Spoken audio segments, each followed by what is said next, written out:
Hello, and welcome back. Thank you so much for checking back in with the channel. Before we get started today, today's been 2 weeks since we launched the channel, and the analytics are telling me this morning that we have 86 subscribers now. Thank you so much to each and every one of you who has decided to subscribe. Hopefully you'll keep coming back and continue to find the content valuable and engaging, and you'll keep coming back. I can hope so. So thank you very much for that.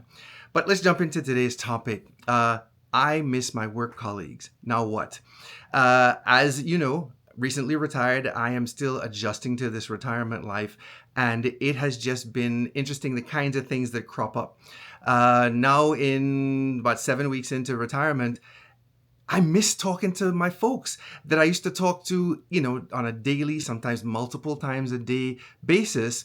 And we would check in all the time. That went on for several years. I'm talking to the, same kind of core group of folks on a daily, weekly, very regular basis, finding out what's going on with them, what's going on in their lives, what challenges are they facing, both work-related and non-work related, and so on, and sharing with them my life. And, it just kind of came to a dead stop. I retired. We went off on a great vacation trip. It was awesome. We come back, and ordinarily for the last 40 or so years, I'd be jumping back into work. And I didn't get to do that this time. I don't go back to work, which means I'm not checking in with my folks. And yes, I can drop them a text message here and there, and they will respond, hey, how's it going? What's happening? But I don't want to feel like I'm bugging them, like I'm bothering them. I know that I am the past. I have moved on to do my thing. They're still doing their things and so on there.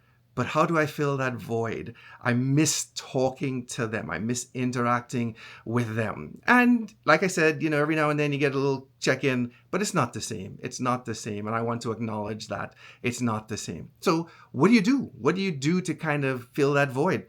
So one of the things that I've been doing is, I realized, hey, you got to jump in and find something else to do that fills that gap that you're feeling.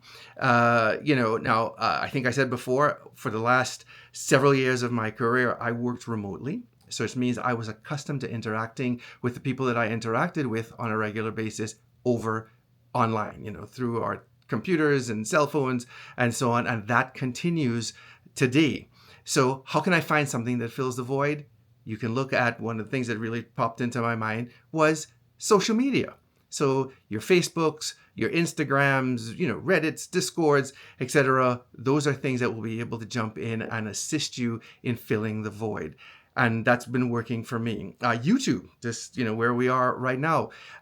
Hey, the community that one builds up with talking to folks who have shared interests and interacting with, I subscribe to a bunch of different YouTube channels and interact with the users of those channels to say, hey, we're interested in a common theme about whatever it might be. Let's do that. And that's why I wanted to actually start this channel, to be able to talk to people who are going through the same experience that I am now. Recently retired, getting ready for retirement, have been retired for a while. How are you adjusting to interacting with your folks less and developing new interactions that will help you move forward? So wanted to make sure we talked about that.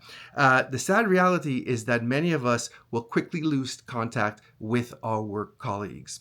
You always say, oh, we'll get together for lunch and we'll talk all the time and we'll catch up. It won't be that different. And unfortunately, it is. It definitely is. We have already experienced it in 2 months. I should reach out to X. I should reach out to Y. Oh, well, maybe I'm not. And then maybe they'll reach out to me. They've got their lives. They know what's going on with their work stuff and so on. We just don't interact the same way. Now, if you weren't doing remote like I was, and you had colleagues that you saw in person every day, you say, oh, well, we'll meet for lunch and we will, go to the bar after work or whatever it might be. And that might keep up for a while, but it won't last. It just never does. And I've left many different jobs over the years and so on. And some people you keep in touch with, we exchange Christmas cards and you may call somebody for their birthday and so on. And you may see each other once or twice a year in person, but it's not the same. So what do?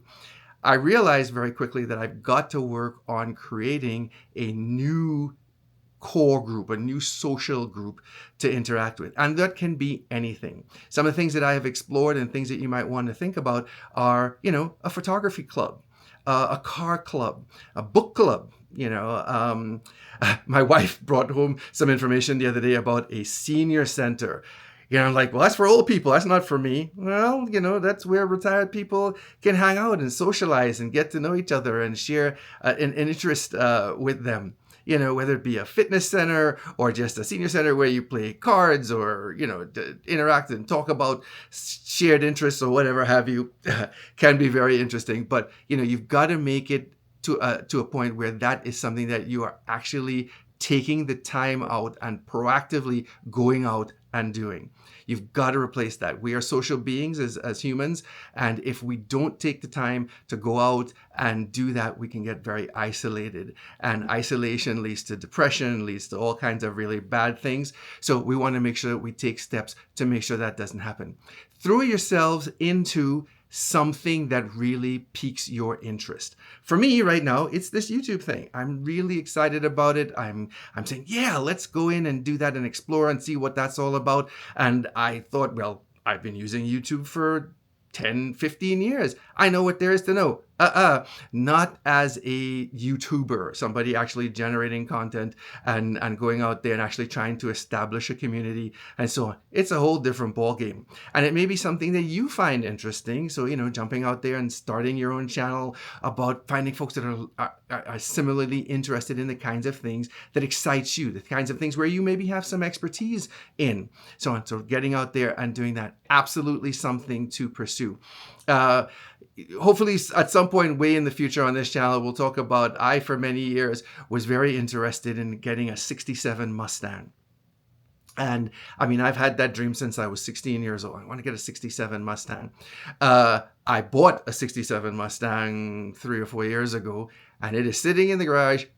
And I've only ever heard the engine run one time, and I've never driven it because it doesn't work. It's not, and I'm not a mechanic and so on. But hopefully I might explore a Mustang car club or getting to know other people who know more about cars than I do. I was an IT guy. You want to talk? Your computer's not working. Your network's having trouble.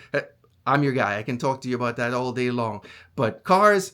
Nah, I just drive them really. So, that may be something that's something I want to pursue at some point. I think I've also mentioned on this channel, I've been thinking about a novel for many years, about a novel that I might actually write. My wife always makes the same face whenever I mention that. Yeah, I've been talking about this thing for 20 or 30 years. How many pages have I written? 4.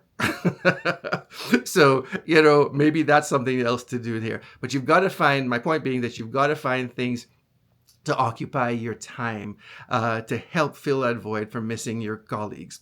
Again, I talk about building a community here.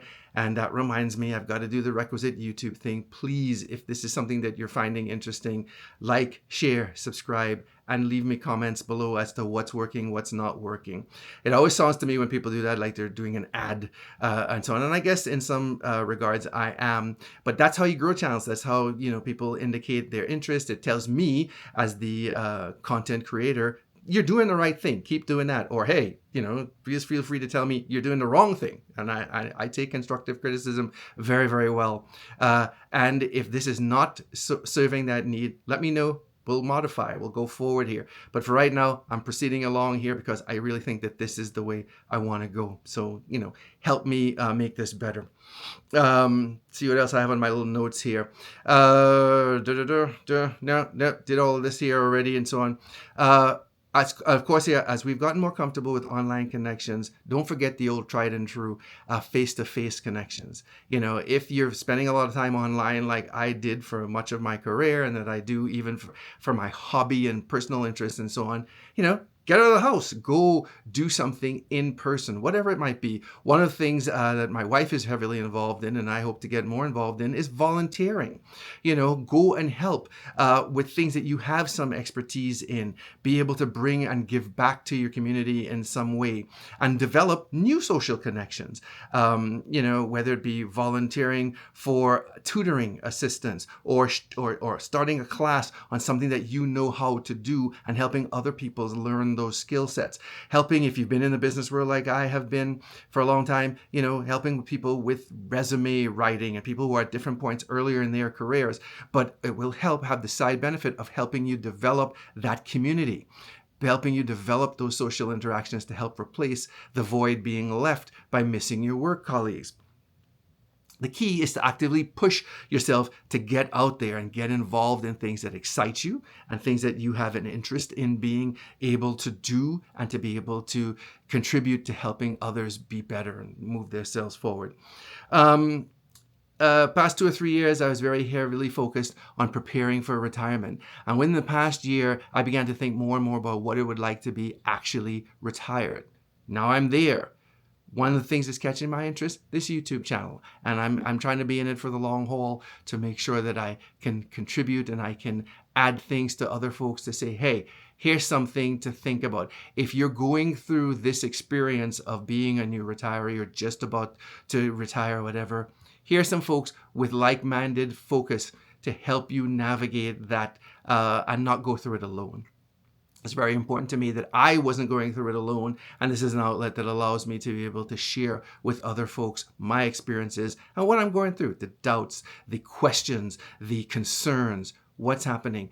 Help yourself by interacting with other folks to be able to navigate through that and make it an easy, enjoyable process, because it can be. I have seen many, many different channels with folks explaining what's going on with their lives as they are new retirees and so on, and people are doing amazing things. Well, there's nothing that says you and I can't do amazing things as well. We absolutely can, and we're going to, and I hope that you will continue on this journey with me. I'm doing the YouTube thing again. Please like, share, comment, subscribe. Help me continue to make content that is valuable to you, that is something that you are interested in actually having take your time out of your day to be able to come and interact with. I truly, truly appreciate every single person who has taken the time to leave a comment. Those have been very helpful, to reach out and just say, hey, good job, you're doing a good job. I'd like to see more of this, etc. So please come back, and I hope to see you again in the next video in the later times.